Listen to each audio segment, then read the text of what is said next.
श्रीमद्भागवत महापुराण षष्ठ स्कंध अध्याय 10। देवताओं द्वारा दधीचि ऋषि की अस्थियों से वज्र निर्माण और वृत्रासुर की सेना पर आक्रमण। श्री सुखदेव जी कहते हैं, परीक्षित, विश्व के जीवनदाता श्रीहरि इंद्र को इस प्रकार आदेश देकर देवताओं के सामने वहीं के वहीं अंतर्धान हो गए। तब देवताओं ने उदशिरोमणि अथवा वेदी दधीचि ऋषि के पास जाकर भगवान के आज्ञानुसार याचना की। देवताओं की याचना सुनकर दधीचि ऋषि को बड़ा आनंद हुआ। उन्होंने हंसकर देवताओं से कहा, देवताओं, आप लोगों को संभवतः यह बात नहीं मालूम है कि मरते समय प्राणियों को बड़ा कष्ट होता है। उन्हें जब तक चेत रहता है बड़ी असह्य पीड़ा सहनी पड़ती है और अंत में वे मूर्छित हो जाते हैं। जो जीव जगत में जीवित रहना चाहते हैं उनके लिए शरीर बहुत ही अनमोल, प्रियतम एवं अभीष्ट वस्तु है। ऐसी स्थिति में स्वयं विष्णु भगवान भी यदि जीव से उसका शरीर मांगे तो कौन उसे देने का साहस करेगा।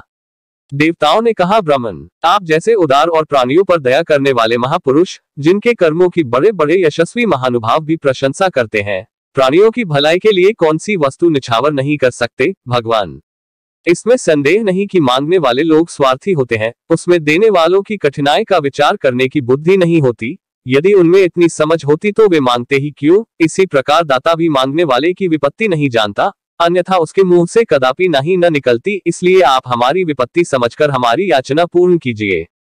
दधीचि ऋषि ने कहा, देवताओं, मैंने आप लोगों के मुंह से धर्म की बात सुनने के लिए ही आपकी मांग के प्रति उपेक्षा दिखलाई थी। यह लीजिए, मैं अपने प्यारे शरीर को आप लोगों के लिए अभी छोड़ देता हूँ, क्योंकि एक दिन यह स्वयं ही मुझे छोड़ने वाला है। देवशिरोमणियों, जो मनुष्य इस विनाशी शरीर से ढकी प्राणियों पर दया करके मुख्यतः धर्म और गौणतः यश का संपादन नहीं करता, वह जड़ पेड़ पौधों से भी गया बीता है। बड़े बड़े महात्माओं ने इस अविनाशी धर्म की उपासना की है।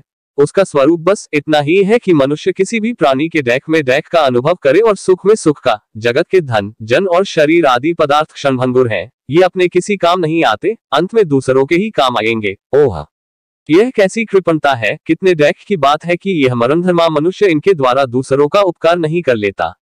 श्री सुखदेव जी कहते हैं, परीक्षित, अथवा वेदी महर्षि दधीचि ने ऐसा निश्चय करके अपने को परब्रह्म परमात्मा श्री भगवान में लीन करके अपना स्थूल शरीर त्याग दिया। उनके इंद्रिय, प्राण, मन और बुद्धि संयत थे, दृष्टि तत्तमयी थी, उनके सारे बंधन कट चुके थे। अतः जब वे भगवान से अत्यंत युक्त होकर स्थित हो गए तब उन्हें इस बात का पता ही न चल कि मेरा शरीर छूट गया। भगवान की शक्ति पाकर इंद्र का बल पौरुष उन्नति की सीमा पर पहुंच गया। अब विश्वकर्मा जी ने दधीचि ऋषि की हड्डियों से वज्र बनाकर उन्हें दिया और वे उसे हाथ में लेकर ऐरावत हाथी पर सवार हुए। उनके साथ साथ सभी देवता लोग तैयार हो गए। बड़े बड़े ऋषि मुनि देवराज इंद्र की स्तुति करने लगे। अब उन्होंने त्रिलोकी को हर्षित करते हुए वृत्रासुर का वध करने के लिए उस पर पूरी शक्ति लगाकर धावा बोल दिया, ठीक वैसे ही जैसे भगवान रुद्र क्रोधित होकर स्वयं काल पर ही आक्रमण कर रहे हों। परीक्षित, वृत्रासुर भी दैत्य सेनापतियों की बहुत बड़ी सेना के साथ मोर्चे पर डटा हुआ था। जो वैवस्वत मनवंतर इस समय चल रहा है, इसकी पहली चतुर्युगी का त्रेतायुग अभी आरंभ ही हुआ था।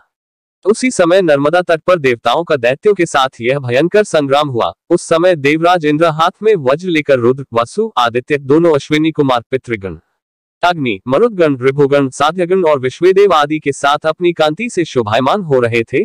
वृत्रासुर आदि दैत्य उनको अपने सामने आया देख और भी चिढ़ गए।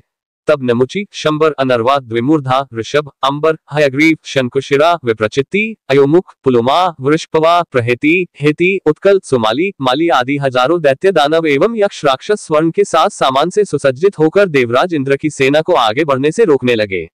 परीक्षित, उस समय देवताओं की सेना स्वयं मृत्यु के लिए भी अजेय थी। वे घमंडी असुर सिंहनाद करते हुए बड़ी सावधानी से देवसेना पर प्रहार करने लगे। उन लोगों ने गदा, परिघ, बाण, प्रास, मुद्गर, तोमर, शूल, फरसे, तलवार, शतघ्नि, तोप, भुशुंडी आदि अस्त्र शस्त्रों की बौछार से देवताओं को सब ओर से ढक दिया। एक पर एक इतने बाण चारों ओर से आ रहे थे कि उनसे ढक जाने के कारण देवता दिखलाई भी नहीं पड़ते थे, जैसे बादलों से ढक जाने पर आकाश के तारे नहीं दिखाई देते। परीक्षित, वह शस्त्रों और अस्त्रों की वर्षा देवसैनिकों को छू तक न सकी। उन्होंने अपने हस्तलाघव से आकाश में ही उनके हजार हजार टुकड़े कर दिए। जब असुरों के अस्त्र शस्त्र समाप्त हो गए तब वे देवताओं की सेना पर पर्वतों के शिखर, वृक्ष और पत्थर बरसाने लगे, परंतु देवताओं ने उन्हें पहले की ही भांति काट गिराया।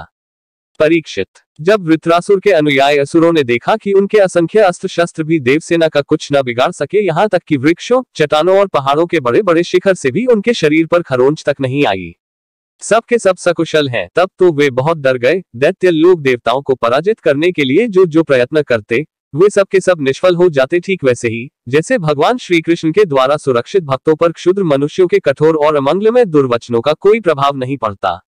भगवद विमुख असुर अपना प्रयत्न व्यर्थ देखकर उत्साहित हो गए। उनका वीरता का घमंड जाता रहा। अब वे अपने सरदार वृत्रासुर को युद्धभूमि में ही छोड़कर भाग खड़े हुए, क्योंकि देवताओं ने उनका सारा बल पौरुष छीन लिया था। जब धीर वीर वृत्रासुर ने देखा कि मेरे अनुयायी असुर भाग रहे हैं और अत्यंत भयभीत होकर मेरी सेना भी तहस नहस और तितर बितर हो रही है, तब वह हंसकर कहने लगा।